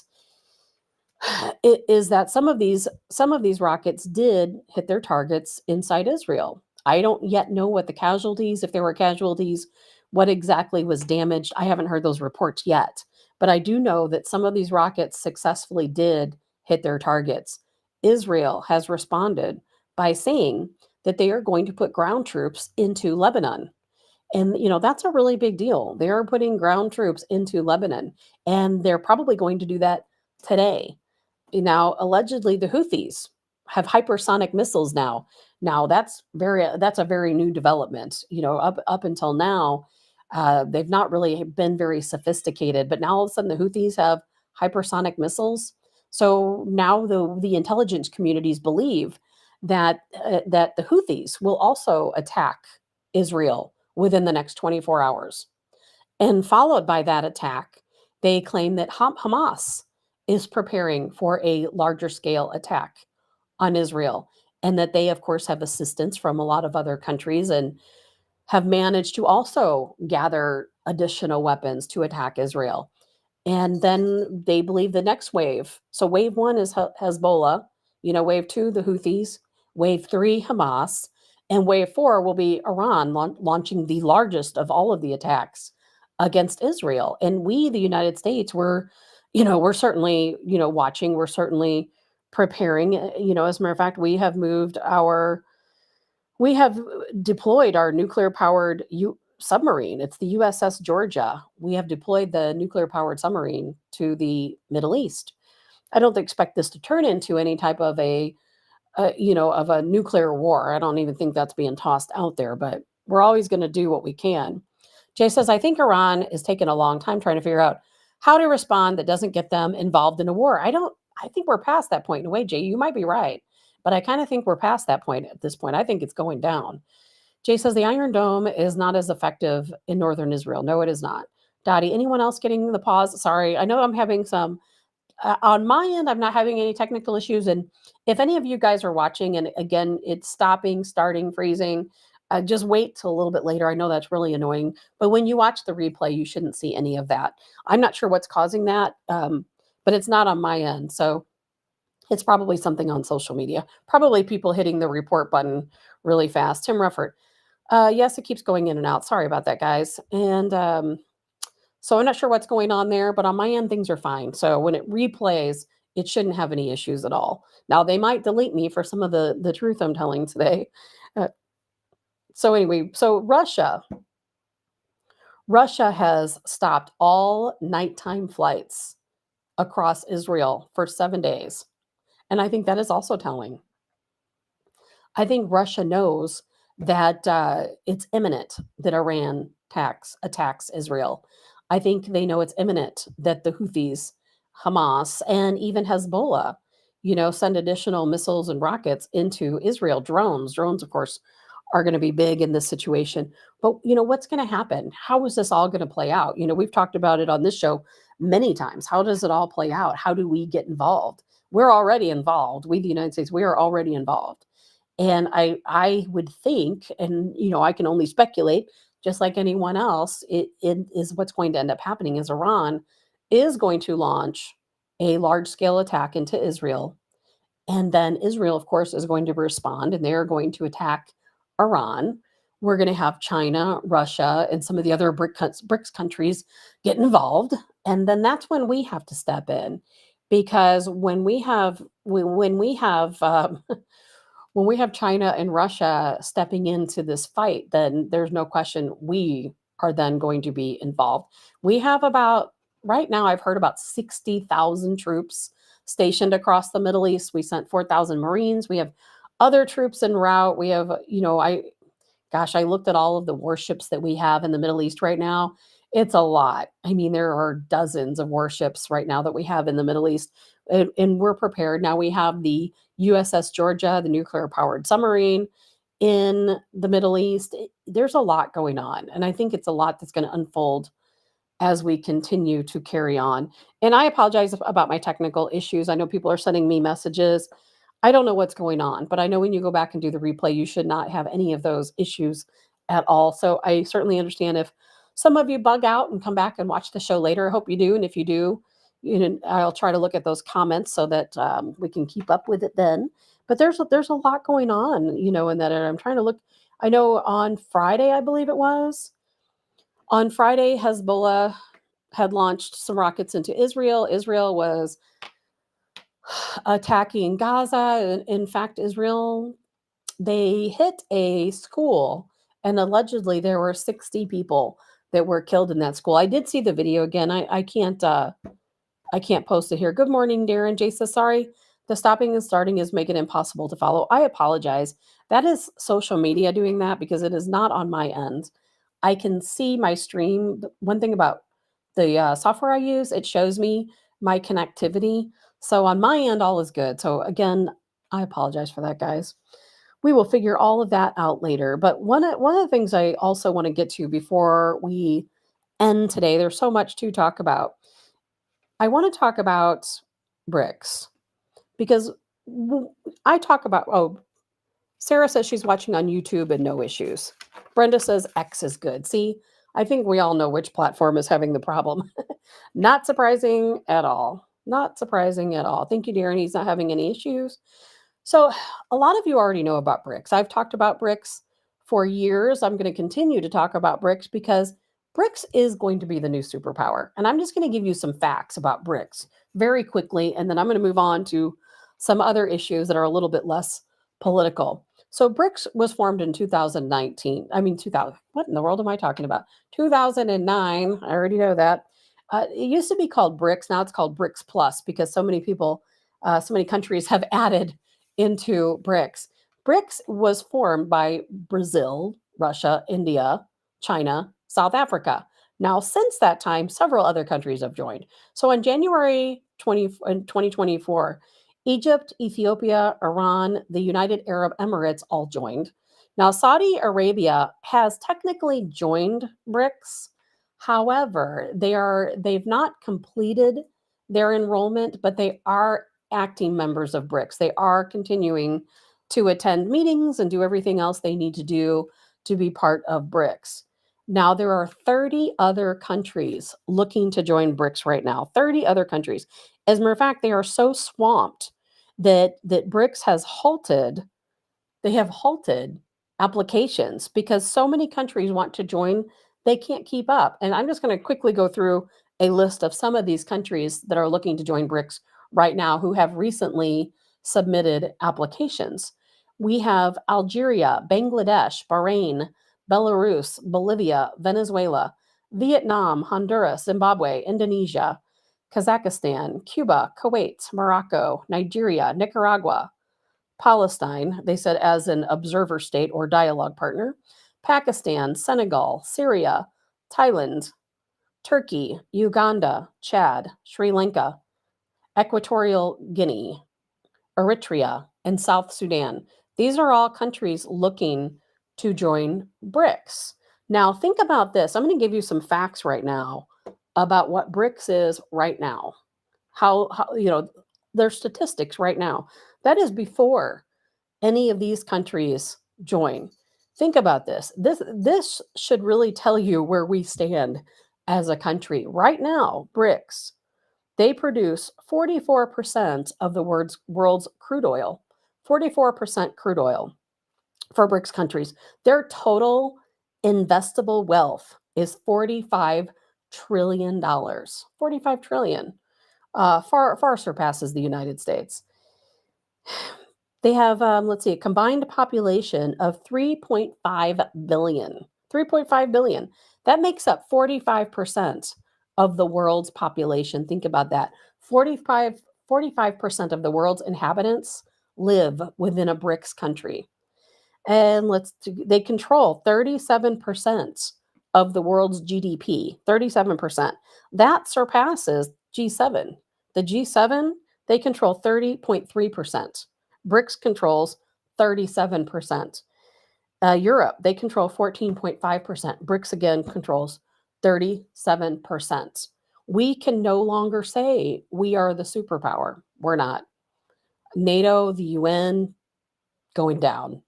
United States, unfortunately, everybody has their reign being the man in charge, right? Well, right now, that's not us. It isn't. It's unfortunate, but we need to prepare for that we are no longer the superpower. We, the United States, as a member of NATO, as a member of UN, means nothing. If Trump wins, of course, I fully expect him to back out of both of those organizations. We don't belong there. I wouldn't be surprised under Trump if he asked to join BRICS, quite honestly. I wouldn't be surprised at all. Not at all.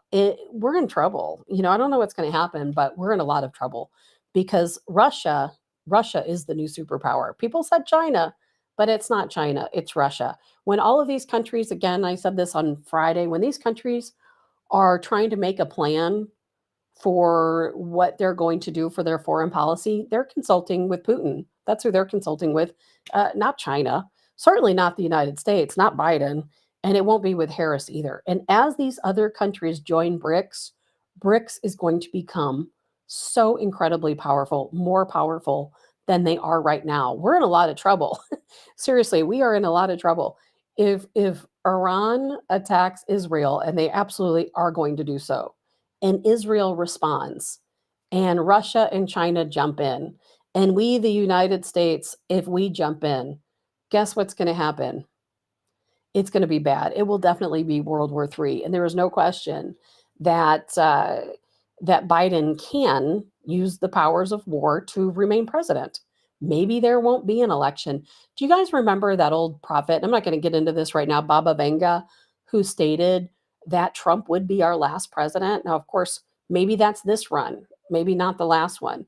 But we'll see what happens. And sometime we'll get into those prophecies a little bit better. But I wanted to make sure that I talked about BRICS just a little bit because those are some staggering statistics about BRICS. And I will definitely be talking more about BRICS. And I'm always keeping an eye on what's going on in the new countries that join. And if you know me, you know I've talked about it for years. And I'm not going to stop talking about it because it is so incredibly important to continue to discuss.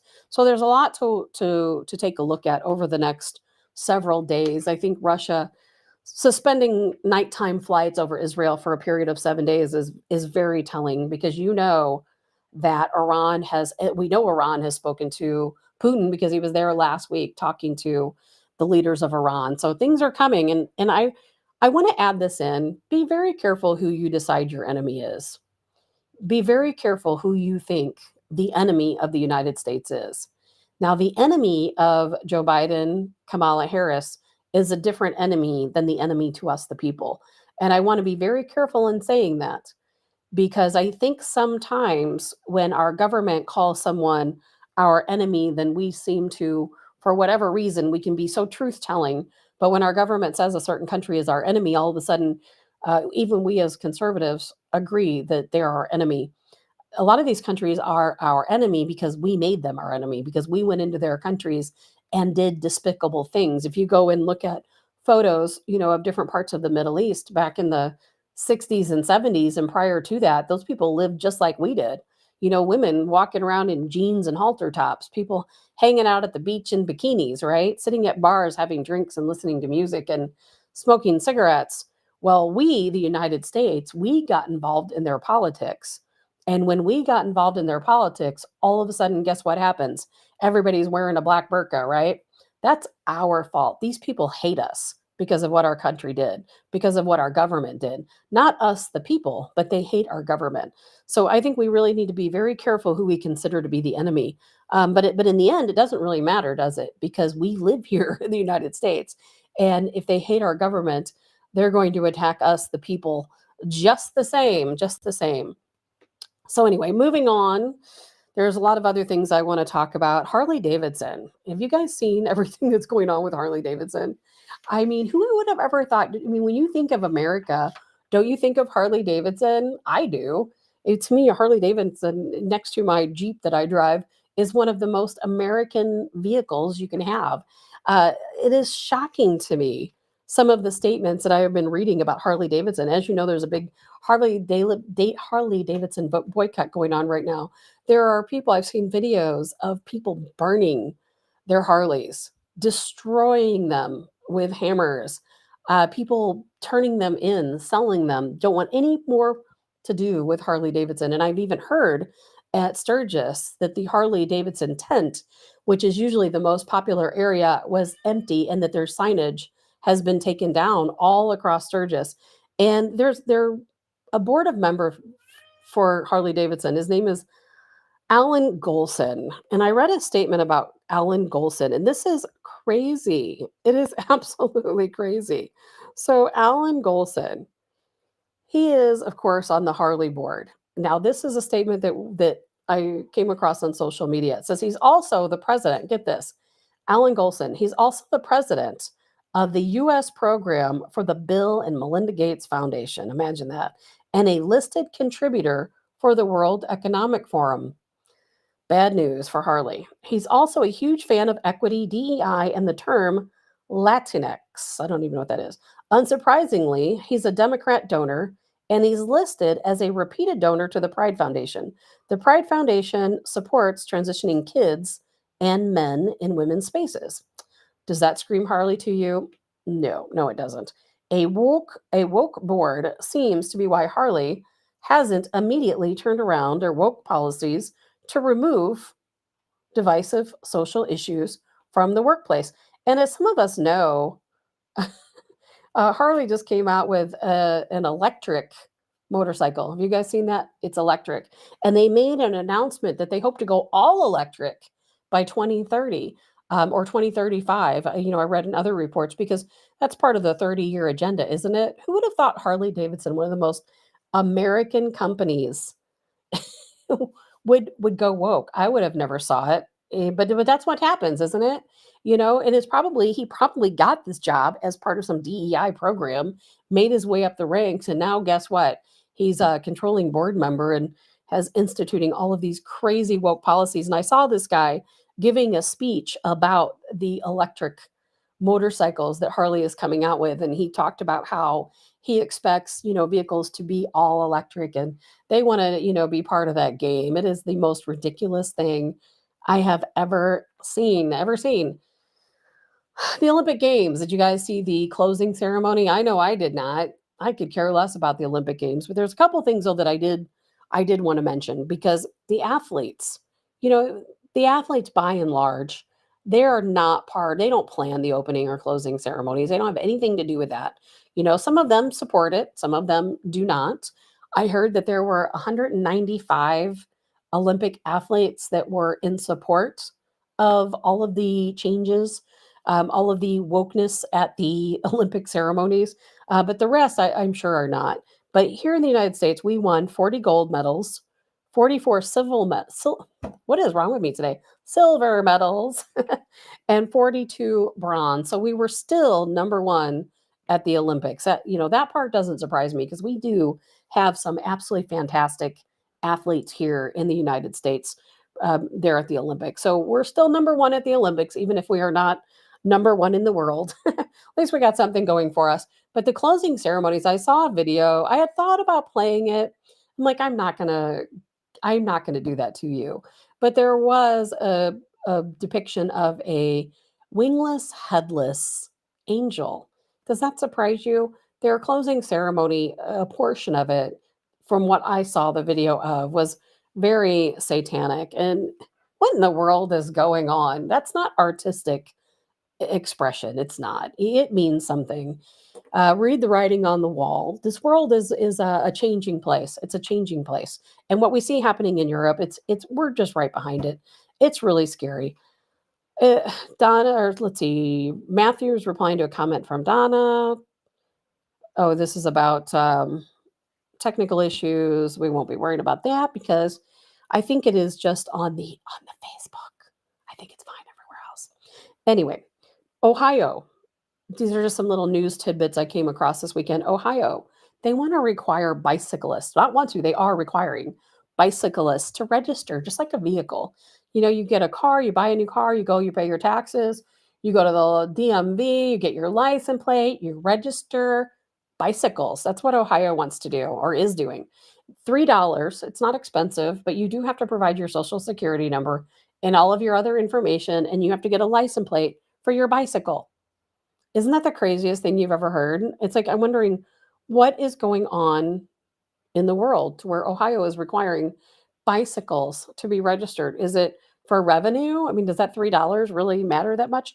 Do you have to go out and register your children's bicycles, or is it just adults? It makes no sense. But again, that's the way of the world, isn't it? It is the way of the world. It's all about revenue. I don't understand it. I would like to talk to somebody in Ohio and see if this is something that's really a thing, if there's something that they're going to adhere to, or all of the people in Ohio going to rush to the DMV and register their bicycles. Makes no sense to me. And I think it's absolutely ridiculous. I think license plates are ridiculous, quite honestly. That's why I know some of you, people I know, don't be offended when I say this. I'm not singling anyone out, but I know that there are people who get very upset when they see cars going by that don't have license plates, cars going by that have temp ads that have been expired for a long time, license plates. I don't care. You know what? Good for these people. Fight the system, because it's ridiculous that we have to register our vehicles anyway. And I understand that police need to identify by license plates and so on. I get it. But you know what? It's just another thumb to keep the people down, in my opinion. It really is. I don't know what we're going to do in this crazy world we live in. Nancy Pelosi. Did you guys see the video of Nancy Pelosi talking about Joe Biden's resignation letter? I'm going to play this video for you really quick because it sounds like she's not sure it was really him. And it sounds like she's having a really hard time saying that maybe Joe Biden didn't write this letter. So let's take a very quick look at this. I didn't accept the letter as anything but a letter. I mean, there are some people who were unhappy with the letter. Let me say, some said that some people were unhappy with the letter. I'll put it in somebody else's mouth because it was I don't even know, it didn't sound like Joe Biden to me. It really didn't. So, but please tell us what you told President Biden to persuade him to step aside?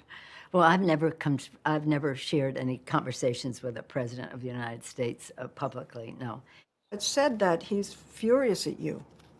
Is he?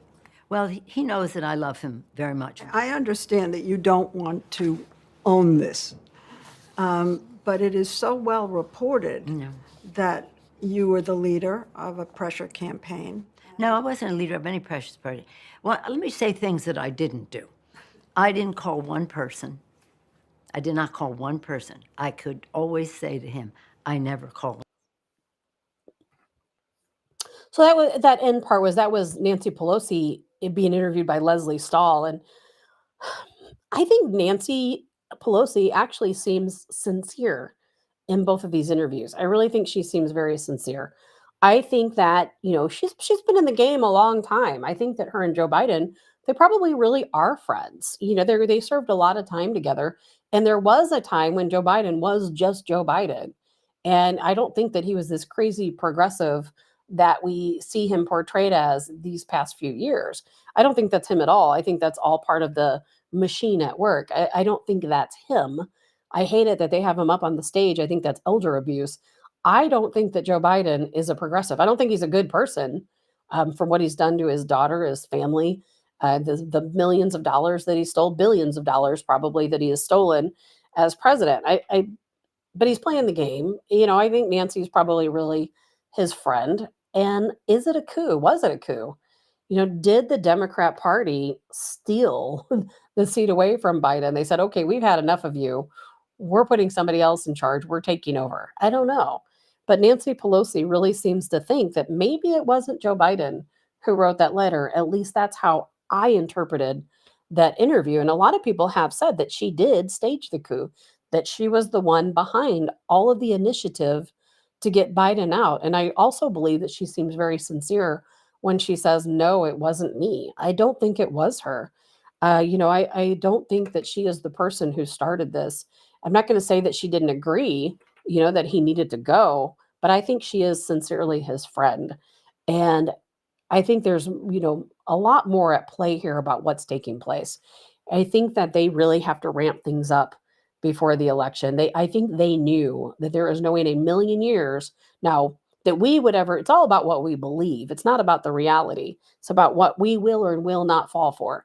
I think they knew that going into this 2024 election, that we conservatives, we Trump supporters would never in a million years believe that Biden won, that that any votes for him will be legitimate. We didn't believe it the last time. We're certainly not going to believe it again. And especially between then and now, we know he would never win. So if they pulled that over on us, they couldn't get away with it, right? Harris is a different story because there are a lot of people who support Harris. Completely different story.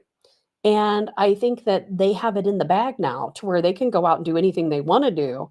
And what they'll do, the propaganda machine will come back and say, oh, look at all the people who attended the rallies. Look at all of these people on social media that support her. Even though we know a lot of these people were paid, it doesn't matter. They can tell us that, hey, she had all of this support. That is how she got all the votes. It's coming. Just be prepared for it because it is coming. And that's exactly why this happened. And I wasn't going to talk about any more politics, but I had to. There's so many things that I want to talk about. I don't know how much more time we're going to have. A couple of things I want to talk about was tipflation. That's the new word for it, tipflation. I know I went and picked up carryout over the weekend. It used to be that if you called in an order and you picked up carryout, either you didn't tip at all at one point. There was a time when you picked up carryout, you didn't even give a tip.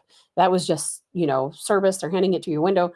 It used to be where tips were if you sat down in a restaurant and a server came to you or a bartender and they handed you a drink, they handed you your food, they cleaned up after you.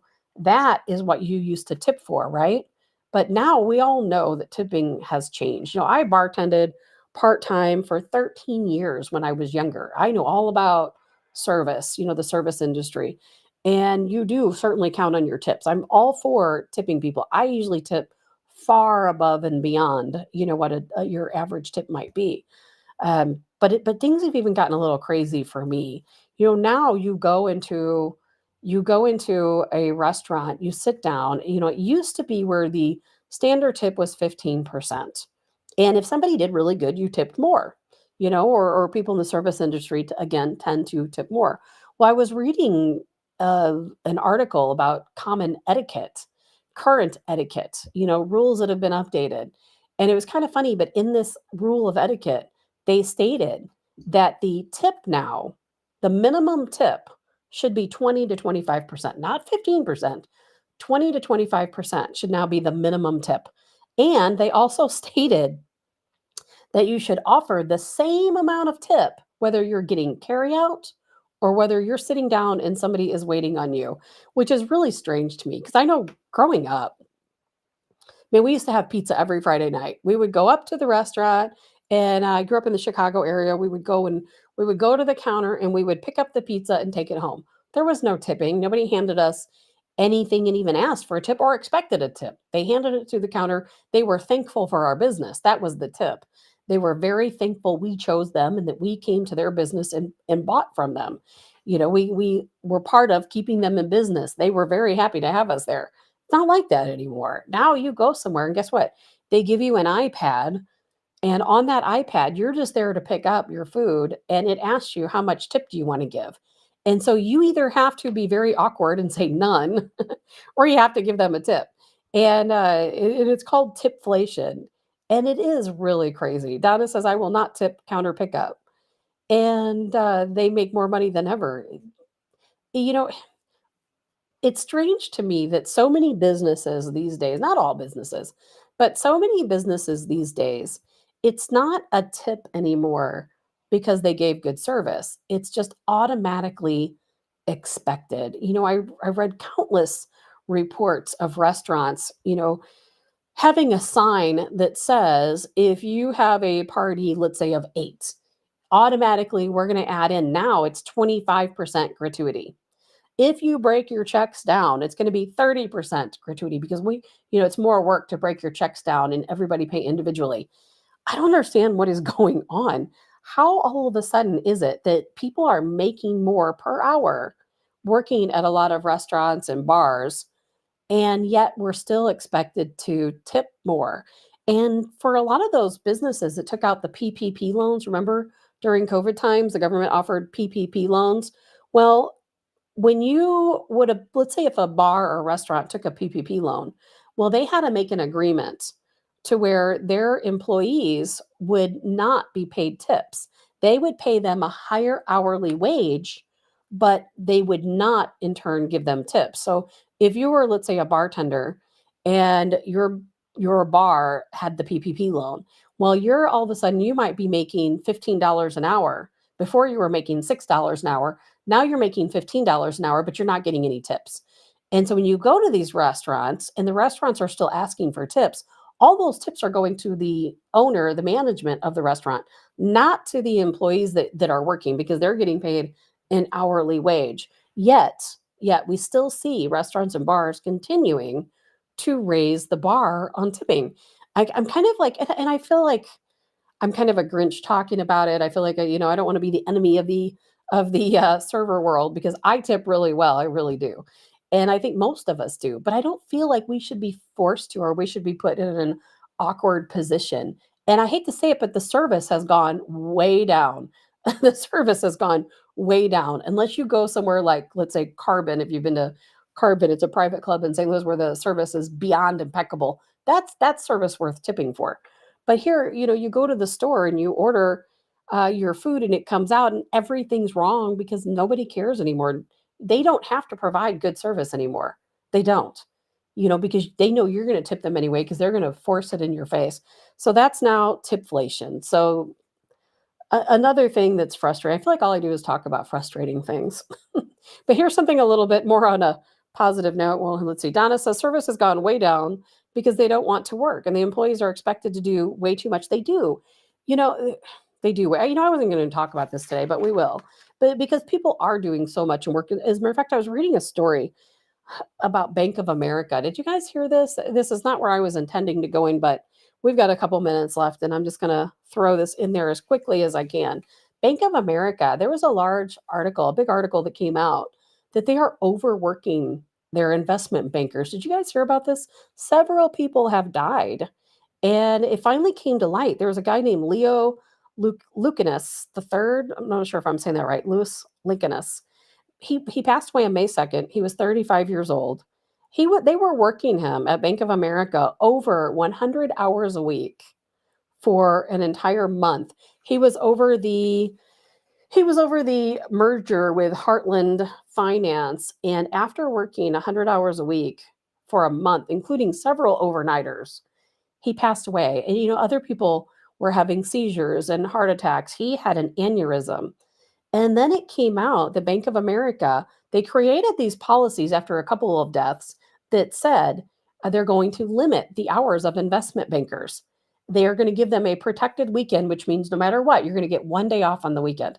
But then they go around, they tell their managers to ignore these guidelines and that to go ahead and have these are entry level investment bankers working over 100 hours a week. Now, granted, these are very sought after jobs. These investment bankers coming in straight out of college, entry level, they're making $200,000 a year. Now they're saying that out of the 400,000 applicants they receive each year, they hire about 10% of those 400,000 applications. And these people, when they know that they are joining as an investment banker at the entry level, that's what they have to do. It's kind of a rite of passage. They say that you're given grueling hours. You were expected to work overnighters. And I mean, that just goes to show, and this is probably not necessarily anything new, but companies, they really don't have a lot of respect for your time. And trust me, I work 80, 90 hours a week. I get it. And I do that, with intent. Nobody's making me do it. But man, to force somebody to do that is just crazy. And they're paying the price. And I don't know what's going to happen to Bank of America. I hate Bank of America. I'm just going to say that. Can't stand them. So hopefully they'll get in some trouble. I would love to see that. Sarah says, I'm a server. I strive for 20 or 25% every time. Absolutely so. I do not think you should tip on carryout. However, I have to tip out other people from my sales. So if carryout doesn't have anything, then I have to tip out of my pocket. Many restaurants won't address this. I believe in adding the tip on big parties because we work extra hard for big parties and often find large parties tip less because the bill is big. I totally get that, Sarah. I am a firm believer that I've always believed in the 20% tip, quite honestly. But to say that now it's 20 to 25% versus 15%, and of course, if you have a large group, I don't have a problem with a gratuity being added on because I do agree that when you have a large group, they're going to tip less because they think, okay, well, the bill is $1,000. We don't really want to leave them a $200 tip. We think that $100 good enough, and you do get ripped off versus if you were waiting on people individually, of course. So I don't have an issue with that. What I do have an issue with is the expectation that you don't have to provide the service, but yet you still have to tip a certain amount. Carry out, I still don't think carry out should be tipped in the way that that's happening right now. I don't want to pull up to Starbucks. People at Starbucks, by the way, are paid pretty well per hour. You pull up to Starbucks and you get your coffee and they hand you the iPad. Oh, the first thing you have to do is how much are you going to tip before you get around to paying? And then you start thinking, well, if I say nothing because I'm going through a drive-through, are they going to do something to your coffee? Who knows?